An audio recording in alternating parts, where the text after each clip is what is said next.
I'm Hunter Thompson, and welcome to the Cash Flow Connections Real Estate Podcast.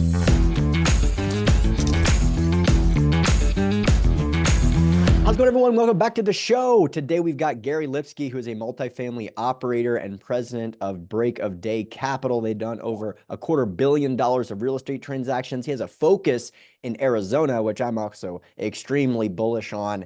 He has a new book that's coming out right now. This is actually his second book, at least as far as I know. We're going to talk all about spotting red flags in real estate syndication, something that obviously a lot of people listening to this show are learning a lot about right now, given some hard lessons. And, I've going through the same things, challenges with all the things, debt, occupancy, you name it. But my friends, this is when you know it's a good time to learn the tools and invest, and you'll be reaping the rewards in a couple years. Gary, welcome back to the program. Thanks for having me, Hunter. I'm a huge fan. I listen to your podcast a lot. You always have great guests on, so I'm honored to be on again. My man, I'm not going to put you on the spot, but generally speaking, what are the kind of content that you really like? So you have the economists on that are really valuable, and you really cover a gamut. There's some podcasts I might listen to, like maybe one episode a month that intrigues me, but you have a wide range of a guest on that I really enjoy, and they go deep, much deeper than some of the other podcasts. So I always learn a ton. So I'm thankful to have that for me. I really appreciate the kind words. I was kind of asking that just because it's always good to know. And I think especially someone like yourself, you're experienced owner operator, you've been in this game for a long time. I want to learn too. This is why I do the show. So I just want to give a shout out to the audience because you really allow me to stay abreast of market conditions and learn about this stuff and stay in front of the economics just because of the platform. It's able to attract them. And so for the listeners, if you resonate with what he just said, it's all thanks to you. So we're super, super grateful. So let's get back to this. Number one, why did you want to write a book about the topic? And what motivated you to jump into this discussion regarding red flags? There's been a lot of pain for people of late that have invested in real estate syndications, and I've made those same mistakes too. When I started in multifamily, I invested in other people's deals, and I went to a guy's meetup. He was pitching a deal.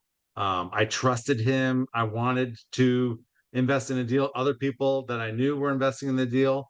So I jumped in and I didn't do due diligence on him and his team. I didn't really understand the business plan, the debt.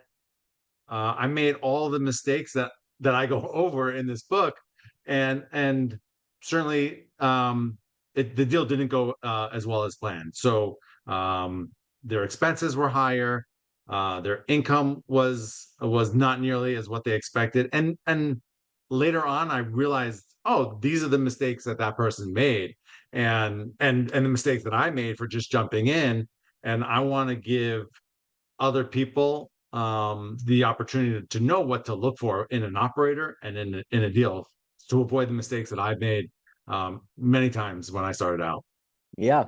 I have done a bunch of deals. Obviously, as a passive investor, I've always been very diversified. We just did a compilation of my K1s. I have 62 active K1s. And so I've learned a lot of lessons as well, just the spectrum of what's out there. But I'm excited I don't want to poison the well. I'd like to hear from you some of your red flags that you'll look for, either as a passive investor or an owner operator. So let's jump in.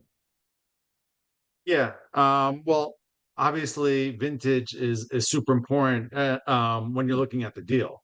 We're not afraid to buy older deals, but when we buy older deals, so we have a 1962 product in Tucson, but we have so much reserves because things break. Even though it's we when we do our due diligence and the roofing was in decent condition and the plumbing and this and that, things will break all the time, particularly on an older property. So you need to have tons and tons of reserves. You can't rely on cash flow to cover that. Also, you need to have stress testing if you're looking at a deal, because it's so easy to manipulate the numbers and make an IRR look good. And there's so many investors out there that have chased IRR and not focused on the operator. And that's a huge, huge mistake. So in the stress testing, you want to check exit cap rate, because most people don't even look at the exit cap rate. And that's like the number one thing that you can manipulate when you're looking at a deal. So, um, Can I jump in there? I just got to ask the typically, question because this is yeah, a so like we obviously you just said we like to go deep. This is one thing I want to go deep on, just have a transparent conversation with you. So a couple years ago, you could buy a property, let's say Phoenix, for example. You could buy a property at a 4 cap and suggest that your exit cap was going to be, let's say, a 5 cap over a 10-year period or a 4.5 cap over a 5-year period, something like that. Typically, underwriters assume a 10% basis point, 10 basis point expansion per year. That's like the standard run-of-the-mill discussion. However, right now, because prices have collapsed so much, you can't really do that, or you can't bid on deals unless you have some ridiculously low cost of capital. Now, I'm just being honest with you because I'm underwriting deals right now. If you're underwriting at a 5.9 cap in a competitive market, if you plug in a 6.9 cap and an exit, it's like no one's going to be able to raise money for that deal. It's going to underwrite to like a 9 IRR. How do you modify that? Because of course the exit cap is incredibly important. If you don't look at it, you're screwed. But I have seen syndicators, stop talking about it so much because you can't pad the numbers like you could in different market climates. What are your thoughts there? yeah. I mean, quite honestly, I've had a deal that we bid on that has a going in 6 cap, and I'm my exit is a 5.5. Yeah. So I'm Okay. I'm going glad you said down that. 10 bips. Yeah. Yeah. Yeah. So full disclosure, I'm going down because with interest rates, we can all bet that they're coming down, and not 50 bips, but significantly more. Now, it's not necessarily going to get to where we were a few years ago, where interest rates were historically low, but you could see that coming. Also, a huge factor. Jay Parsons, just he's a great person to follow on Agreed. LinkedIn. By the way, I know I think you've had him on several times.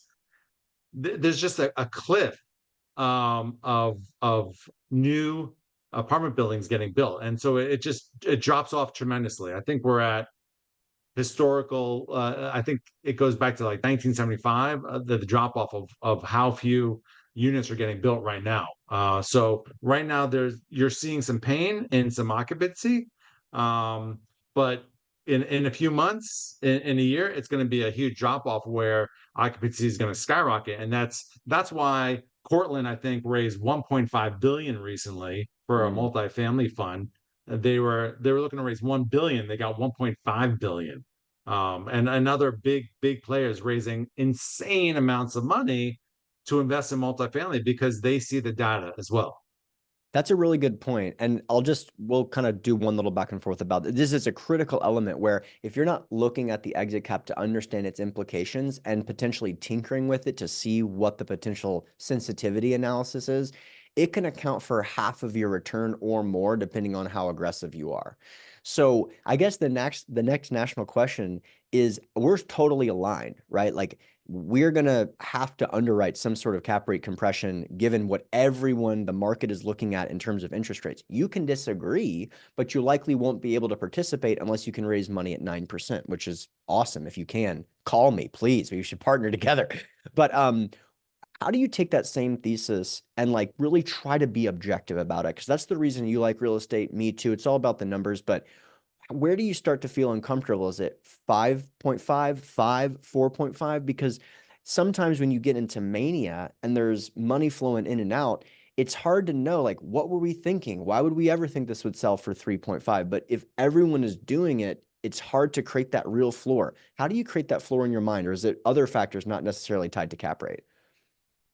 Yeah, I think one of the things I also talk about in the book is focusing on a market and not tons of markets, because you can only be an expert in a few markets. So really being in that market for a number of years gives you a level of expertise to see what's going on, and really know what are they building, your ability to execute on a deal.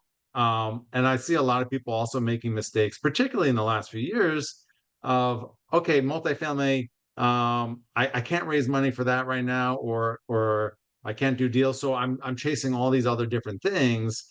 And again, there's that lack of expertise. We're constantly underwriting deals, even though we may not go after that deal. Um, but just to know where the market is and what things are getting listed at, and what they're ultimately sold at, and just where the market is going, that gives me confidence in what's going on. Also, obviously, getting back to how many units are getting built in that market too, it gives me, I'm in it for the long haul, so I could project out what's it might be tougher now, which means it's a great time to buy, and in 6 months and a year from now, it's going to be a great time to sell because interest rates have come down.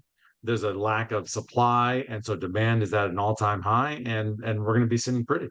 Yeah, I completely agree with that. Okay, cool. Let's keep going. What are some other things that you look for, especially things that most people aren't paying attention to? Yeah, and at first it starts with the operator. You gotta bet on the jockey. So, um, how many years have they been doing this? Do they do it full time? Do they have a team of experts? Um, what's their style of communication? When you reach out to them, do they get back to you within 24 hours? Is it 3 days? How are they communicating with you? If they're struggling to communicate with you now, what happens when things get rough? Because it's not going to get better, the communication, it's only going to get worse. So how are they communicating with you? Look at their investment reports that they send out to investors on a monthly and a quarterly basis. Is that a good amount of information you're getting? Are they showing actuals versus pro forma? Because it's hard to project out 5 years, never mind past 6 months, but are they at least sharing that information? And we do, and we're not always going to beat our pro forma, but over a 12-month period, over a 20-month period, I hope to beat it 70% of the time. It's not perfect, but are they sharing that information? Are they sharing the struggles? Because if there are no struggles and they're not saying that, then they're not doing enough deals or they've not been in the business long enough, because we all face some struggles. It's how you overcome them. That's what's going to keep you in the business for the long haul. I really like that. And it's something that, especially as you get more savvy as an investor, looking at the trailing financials and comparing it to the year one projections is a really good way to get to know an operator because you'll find the differences, right? Hey, listen, I see that rents are up 18% from the trailing 12. Holy crap. Like that may be even getting into a red flag, but you may uncover that there's a really good justification for that. I mean, that would be really pronounced, but you get where I'm going with that. Through that conversation with the operator, they can say, well, the property has been owned by the same owner operator for 20 years. They stopped raising rents in 2019. They totally checked out. The grandfather died and now it's managed by the two sons, whatever, and they don't live here. Like you've heard a story like that 1,000 times. It can be justifiable. Something else that can happen though is you might find, hey, listen, you're tracking that expenses are actually going to increase in year one. Why is that? And they go, well, look, this is someone who lives on site. They don't have professional management. We're going to have to bring on a management team to manage this property. So we budgeted this expense that they basically didn't have. It's like, okay, cool. You can see where they're starting to pad the numbers in investors' favor, not just slam it through with the highest IRR like you were talking about earlier. Really good point there. What else comes to mind? Well, their projections to increase revenue, because it doesn't happen overnight. So a property we took over last December, they didn't weren't charging pet rent. So, we're going to fully capture that pet rent. Probably it's going to take us 2 years to really capture that all. And then also unit renovations. We're unable to do renovations right now because we're not getting a return on investment. So what's that timeline? Are they expecting to see that all that money from in the first 6 months? Because that's, unless they kick everyone out, they're not going to see that. It's going to take time, and there might be a time where you have to pause it because you're not getting that return. So the time it takes to implement that business plan and that NOI growth is really important. Um, the key number is where your NOI is when you sell it. So it doesn't necessarily have to be in year one. It could be year 3 or 4, and that's more realistic of doing all the renovations and seeing the fruits of that. Totally. How do you think about renovations and timeline and how quickly renovations can be implemented? How do you look at that in terms of your market and what are you seeing right now? For us, we've always been more on the more conservative side. So we'd rather have more renewals and not have, kick everyone out and keep occupancy high, and then we could push rents. So a nice steady flow. But we're not getting the returns or really across our whole portfolio as far as the unit renovations. Those unit types are sitting much longer than the non-renovated units because price Mm, point is so important. We're seeing that shift a little bit now. It was for us the last year was kind of like a U curve. Let's say we're at an average of 1350 per unit rent a month. It went down to like 1250, and then it's back up to about 1350 right now. And so we're starting to see things in a positive way, and starting to push rents on certain unit types.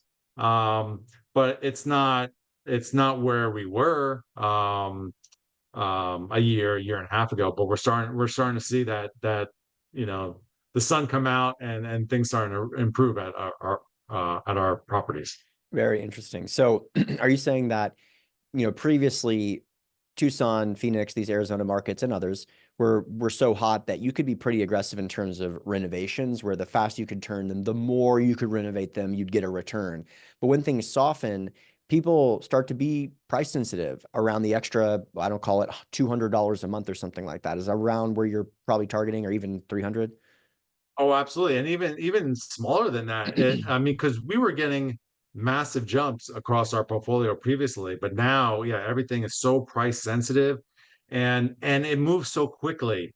One property could be at 95%, and then a month later we're at 91, and we're like, well, what's going on? We were renting so many apartments, and it's our competition a block away, 2 blocks, 3 blocks away that have greatly reduced. Maybe they're giving away a month or two months free, and now we have to drastically cut our rates as well because our occupancy is dropping significantly. So there's been a much more greater focus on what our competition is going, which really hadn't been the case for a very long time for us. So as soon as there's a drop of people coming by of new leases, we're like, hey, we got to check out what our competition is doing because someone might be dropping significantly and really affecting us. Let's talk about debt. This is something that it always is a critical piece of the discussion, but it doesn't matter until it matters all of a sudden. It's all anyone can think about. What are your thoughts on the debt piece of the capital stack now, and how has that evolved over time? I'd love to hear more. Oh, absolutely. That is so important. And I've certainly made some mistakes there because 2022 you can get levered up to 85%, even more, which is great when you're looking at it in that bubble of time and not realizing, hey, when things, interest rates go up or you're not executing on your business plan, now you're really paying a price. And there's been a lot of people that I know have having to give up their properties, have had capital calls, and so debt is so important not to be over levered. You probably want to stay closer to about 65%, maybe 70%. Um, if you're cash flowing, like it gives you a little bit more margin for error versus if it's a big value add play and you're levered up and you're not getting that value add, you're gonna be in trouble. And it's been a bit of a perfect storm the last year or so because you've had a huge increase in expenses, particularly insurance and taxes, and now we're starting to see that in Arizona as well, which I'm like arguing with the insurance companies, like, what, we don't have the natural disasters that we have in other places. Why is it going up 40%? This is insane. Yeah. Um, Their business is getting hurt, and they're kind of offloading some of that cost onto markets where the risk is just not there. What you need to, well, this is where the conversation with vintage comes in, right? Because if you're in an older vintage property, there might be some insurers that have left that market and they won't insure properties that are 60s and 70s. So then there's no competition. So when they raise insurance, you're like, hey, what the heck? And they're like, you can go to a competitor, but oh, wait, there aren't any. So it's another conversation regarding pricing that in, but it didn't mean to interrupt you. Go ahead. yeah, absolutely. And then obviously you're not getting the income, the rental growth that also has a huge effect in how you underwrite a deal. Even a half a point on income growth can have a huge effect on your IRR. And so expenses are up, debt is up, income is lower, and so a lot of people are hurting. And if an operator doesn't have the financial wherewithal to put in his own money, he's going to his investors, or he's dropping off the keys and saying so long. Yeah, 100%. It's pretty scary, especially given that most of the time you wouldn't contemplate multifamily as being a kind of investment that where you'd lose money. I mean, I understand capital calls are part of the deal, but it's just we're learning these lessons as we go. But I think that what ends up happening is that there must be, when there is such mania, and there was mania, buying and selling deals, average IRR 28%, 1.3 month hold period. It's like that's not the way that the game is supposed to be played. And when you see stuff like that, it should trigger, hey, listen, something's wrong. However, when you talk about perfect storm, I understand that development coming online, that's standard. But for interest rates to rise from 0.5 to 5.5 at the federal funds rate, that is historically significant. Not to say that no one could predict it. It's just that if you live your life waiting for those types of moments, you will live your life waiting on the sidelines versus playing the game. And so it's just a matter of trying to learn lessons every single year and be a better and better investor, which is, I'm sure, what your book is really about. It's like, not to say you're perfect, your due diligence process isn't perfect, it can't be, but also that the nature of doing due diligence is a flawed science, because at the end of the day, you've got to rely on real people renting the properties. Things go wrong. Wild stuff happens. There's been a dog attack. There's a crime committed. There's the thunderstorm, whatever it is. Looking back on like the last couple of years, what would be some of the things that you'd say, like, if you were a new investor coming into this space, things that you'd never do again, and some things that you'd say, okay, this is something I've got to go towards. This is my North Star. Yeah, I think there was a bit of FOMO, people jumping into deals and just assuming. So I had an investor who I'd done really well in Arizona, and invested with another operator in Arizona. And he thought just because I did really well, this person was going to do really well. Now I knew that deal, and they bid many millions more than me. And I knew that operator was growing 3 times as fast as me, didn't have a team built around them. So there was some signs that maybe if things go bad, that they were going to be in trouble. And sure enough, that person had lost a few deals. Um, and so it goes back to really knowing your operator, because someone that's been doing this a long time is gonna not get caught up in the froth, not chase a ton of deals. They're gonna lean on the side of being conservative, and it gives them a greater chance of success. So you're not chasing home runs, you're not chasing IRR, chase singles and doubles, and you will be far better off. Yeah. What would be, I get that. I said that. What would be some of the makers of singles and doubles? What would be some of the things that you'd look to say, this is you actually playing that? Because that phrase gets thrown around so much that it's hard to know. Yeah. Having a solid business plan. And so looking at enough deals, particularly in a particular market, will give you a sense of, okay, do I understand this? That's the number one thing, because I've invested in deals where I didn't understand, and that's where I get hurt. Mm. When I don't understand the business plan, what they're, Bitcoin, whatever it is, like I just didn't understand it. And so those are the ones that I've gotten hurt. So make sure you understand what they're doing. Does it make sense to you? And if it doesn't mean you don't have to invest, but ask more questions. Don't be afraid. I think when I started out, I looked at that person as an expert and didn't ask the questions that I should have asked. Um, and if the person doesn't want to answer you or deal with you, then move on to the next. There's plenty of other deals to invest in. If they're not going to take the time to walk you through it, and explain it. That's really important. Um, I can add so some in I because would I've start spent there. some time. No, I mean, yeah, I would say when I'm looking at an operator, which we don't do this anymore, obviously we are an operator, and so people vet us, not vice versa. But um, how much of this is rinse and repeat in your business versus a new initiative? Like, have you done, sure, you may have a track record, but is it the same thing over and over again? And is this what you've done over and over again? And so that lends itself to specialization, focus on one market or just a few markets, like you mentioned, focus on, specific vintages or specific sizes. Another thing it lends itself to is, oh, you're bringing on a management company? Sounds good. Have you worked with them before? Because the implications there are, we already trained up on the software, we know the regional manager, we understand the communication, they had good success with us in the past. If you don't know or they haven't, it's a massive risk that's very difficult to determine objectively. Here's what I mean. When you look at an underwriting model, it assumes that there's very few unknowns.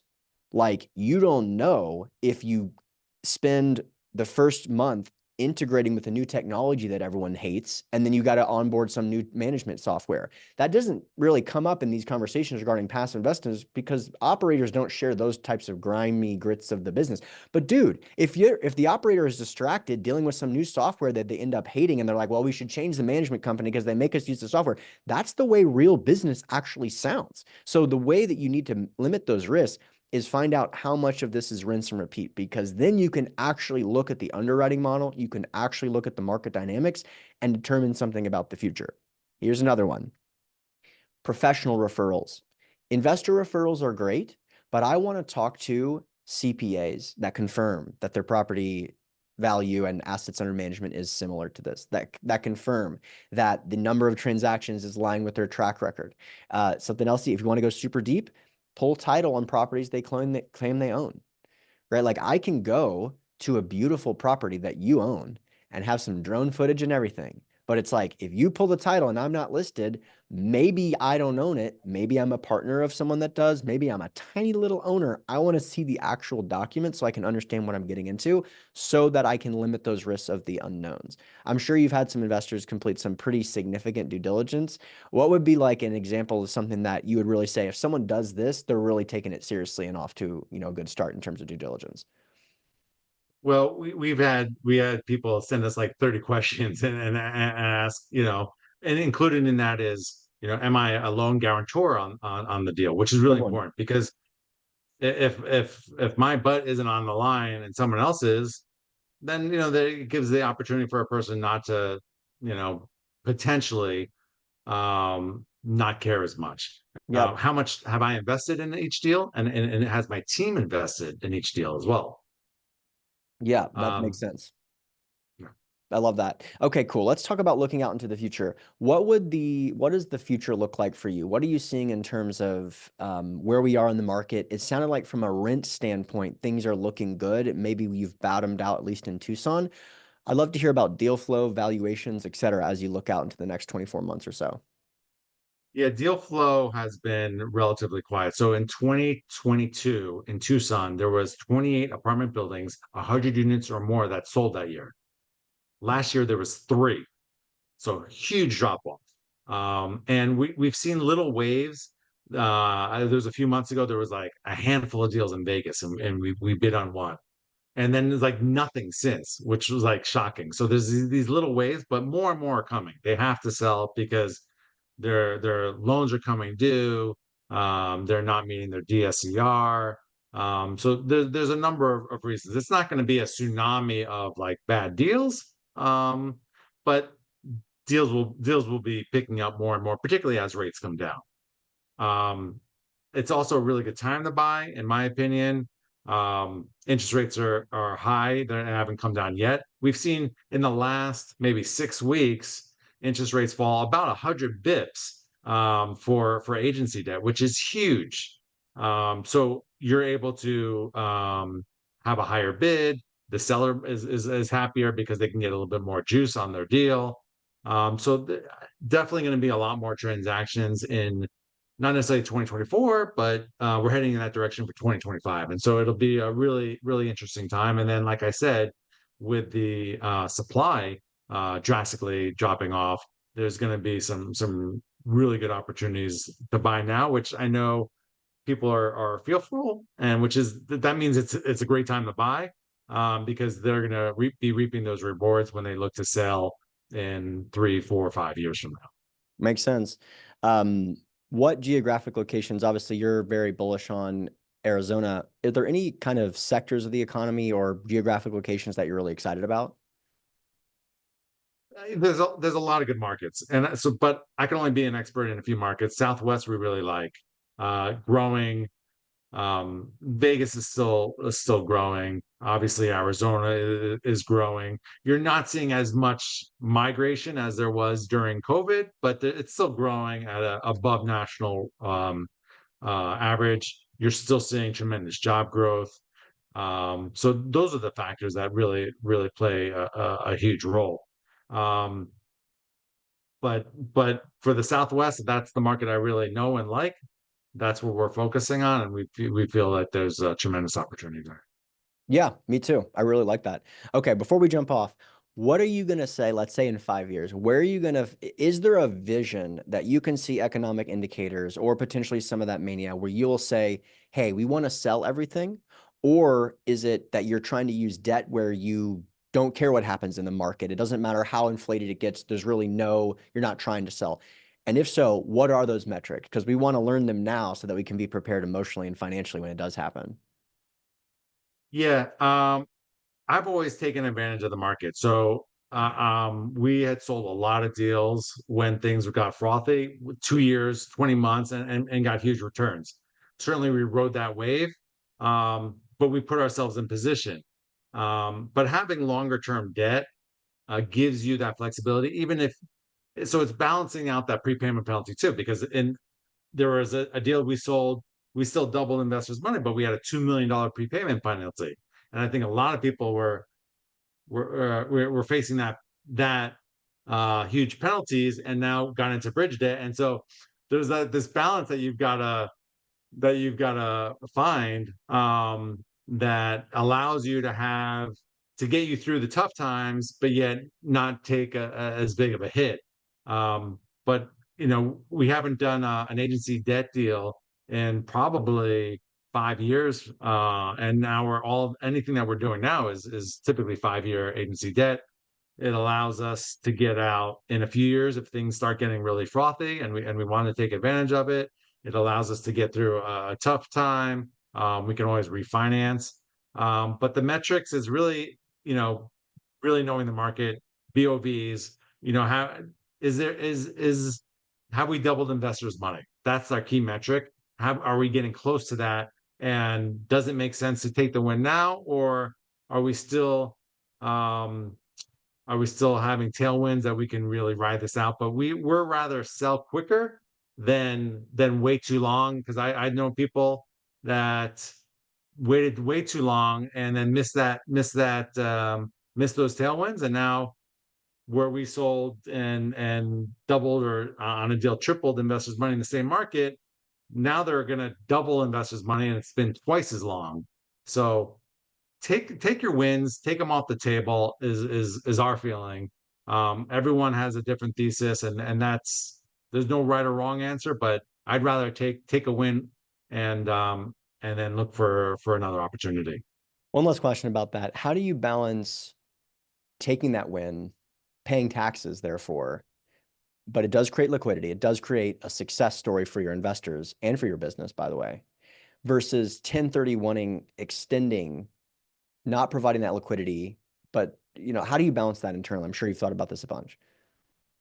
Yeah, so there was a deal that we sold a few months ago, and I wasn't sure if it was the right time or not. Certainly, we weren't getting the max value. So we sent a questionnaire out to our investors and said, "Hey, what do you feel about this? Obviously, it's not the best time to sell, but you're going to get a really nice return because we got it at a really good price, and we create a ton of value." And they wanted to win. They Yeah, haven't had any wins. They've had exactly. losses. Um, and we didn't have a 1031 situation. It's super hard to, have a property align perfectly, but it was middle of the year. So there was, if they invest in another deal, hopefully ours, they could take advantage of bonus depreciation and cover that. Ideally, we'd have a 1031 all set up, but there was certainly a lack of deal flow, and we talked about that to our investors, and they wanted that win. Um, Sell it even without a 1031, but certainly for other deals in the future, yeah, we're trying to get them into a 1031, come back with us, take advantage of it, but it's hard to have it aligned because you might be overpaying or chasing something that maybe you shouldn't be investing in. Makes sense. Okay, well, Gary, listen, man, I really enjoyed this conversation. I'd like to hear your perspective on things. And before we jump off, though, how can people learn about this book, learn more about you, et cetera? Yeah, absolutely. It's going to be on Amazon.